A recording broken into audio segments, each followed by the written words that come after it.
enterprising young gentlemen, and these are Kyler Carlisle and Ralph Price. What's up, guys? Nothing much. Just glad to be here this morning talking with you. I love it. We love to have you here. Hey, this whole show is being sponsored by the guys over here and their new book, Don't Blink. You can go to don'tblink.com. don'tblinkbook.com and check it all out. Now, before we even start, this isn't like your big New York Times bestseller, Pulitzer Prize winning, 50-year-old man or woman or something like that. These are two 17-year-old high school juniors. Correction, 16-year-old. Wow. I mean, come on. These guys can barely drive, and they're writing books now. And people are saying, JD, where's your book, man? You're sleeping on the job. Oh, maybe so. But we want to talk about this, and you guys are basically saying the current state of America is in serious trouble here. What is basically the issue in the case for this book? And we're going to talk about all the other issues. We're talking about Don't Ask, Don't Tell today. We're going to talk about some of the great sports stuff, upcoming bowl games. We're definitely going to talk about this little tax and spending bill that the Congress passed through the dead of night. And didn't Obama tell us that we're going to have 5 days to review everything? Oh, no, dude. He signed that one lickety-split. We got a whole host of other things that we'll let the guys weigh in on and take your calls at 1-866-770-5556. But I want to just set the table with this book because I think it's extremely timely to this whole omnibus bill that they passed this week, which is another $1 trillion+ in spending, yeah? Yeah, well, they pretty much brought that omnibus bill out of nowhere. I was watching the news and I saw it, a few days ago. And crazy. Yeah, I know. I'm glad it went down. But just about everything we're talking about the book pretty much lines up right with that bill. Well, yeah. I think maybe I got my facts wrong, and we'll bring in Paul here in a second. But I think they passed this darn thing because they're sneaky like that, in my personal opinion. But let's talk about the book. This book, Don't Blink. What is the situation here? What are you saying? What is your message in this book that people can take away from it? Well, I guess the message of this book is that it's mostly a warning that if America, a lot of our representatives, if they don't change the policy, especially in economics, like, for example, the Federal Reserve just passed another $600 billion of quantitative easing. QE2. Yeah. They're just printing money. Yes, exactly. And you guys are worried that, you're young gentlemen, you're trying to work hard, you do the right thing, the American dream, everything like that, and they're spending your entire inheritance basically for America. They're just saddling you people with debt, and you're afraid that you may never see Social Security. You're afraid that the dollar might not be worth it. Is this what I'm hearing? Yeah, exactly. I'm afraid that by the time I get to the actual chance to have what all these other politicians have had, the situation isn't going to be there for me to use the capitalist system to be able to advance myself, to be able to do the best for myself because I'm so loaded in debt that these politicians have placed upon me. How bad is it? Now, tell me, let's walk through these chapters in the book. Like, okay, I look at this thing right here, and, we get to the contents here.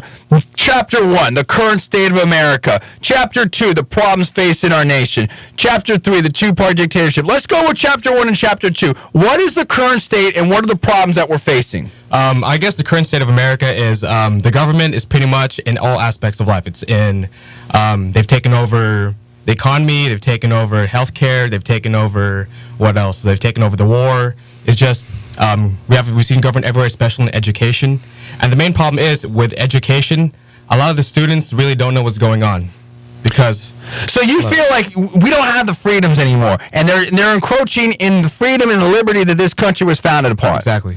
Okay, and that obviously can also impact economics as well, because if you're not free to practice a trade or do a job or start a business because maybe it's a regulation or this or that, or you're being taxed or lawsuits or whatever, all of it, then you can't really go out there and make some money. So it's basically, you're saying that maybe we're starting to get to a point where you just need government approval for everything like you do in some of these, other countries around the world.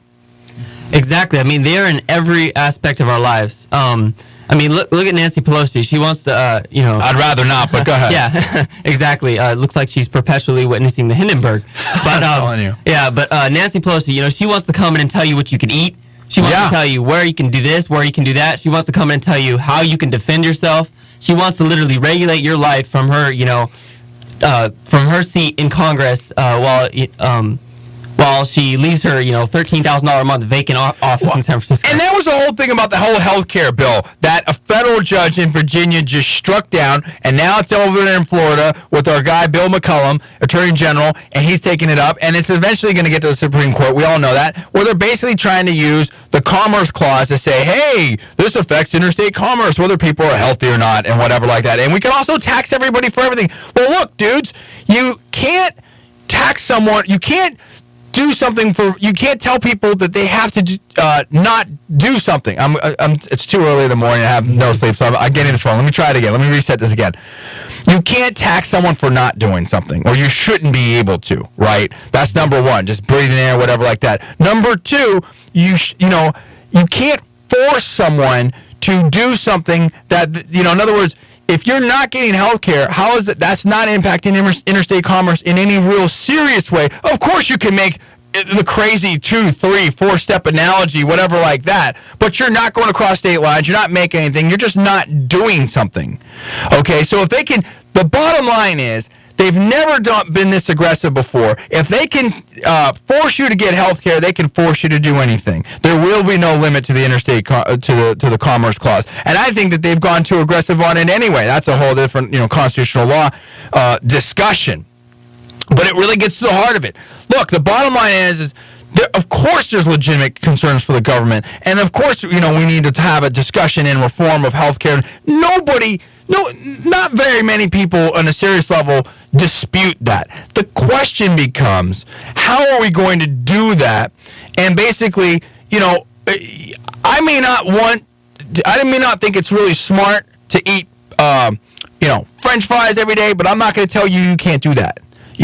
And whether you get health care or not, that's not up to me. 100 years ago, we didn't have health care insurance, at least not that I know of. 200 years ago, whatever like that, people were fine. I'm not saying that we don't evolve and do different things or whatever like that, but, we're such babies now. I look at Sarah Palin's Alaska, and I love Sarah Palin.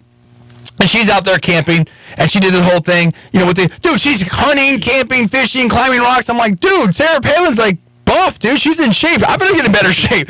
This woman's amazing. And maybe some of it's to the camera, but she's still doing it, dude. And then you get Kate Gosselin out there. Oh, I hate Kate Gosselin, dude. I don't hate anybody, but you know what I mean? And she's complaining and whining, it's raining. I can't take. The point being is that I think people now are so babied. It's if they can't get something from a microwave or a fast food window or this and that, whatever, and they expect a nice little Santa Claus daddy government to do everything for us, and that's the problem, isn't it? Yeah, cradle to grave. They literally want to own you and take care of you from cradle to grave. So very quickly here, and then we're going to catch it more on the backside of the break. We're talking about Don't Blink, and you can go to don'tblinkbook.com and find out about this. Check out these young gentlemen. Bottom line is, why did you guys, what was the catalyst to get you off your rear end and motivated to write this book? Okay, well, I guess the first thing that motivated us to write this book was the housing crisis. During the housing crisis, we experienced a lot of financial problems, especially with houses. For me personally, my house was almost foreclosed. Wow. And for me personally, we did have a house that was foreclosed on. Our house went underwater. We purchased it at the top of the height of the crisis. Let's hold on that. This is important stuff. We're going to catch all this and more on the back end of this break. Stay right with us. You're listening to the John D. Villarreal Show on the Conservative New Media Radio Network, sponsored by Don'tBlink.com.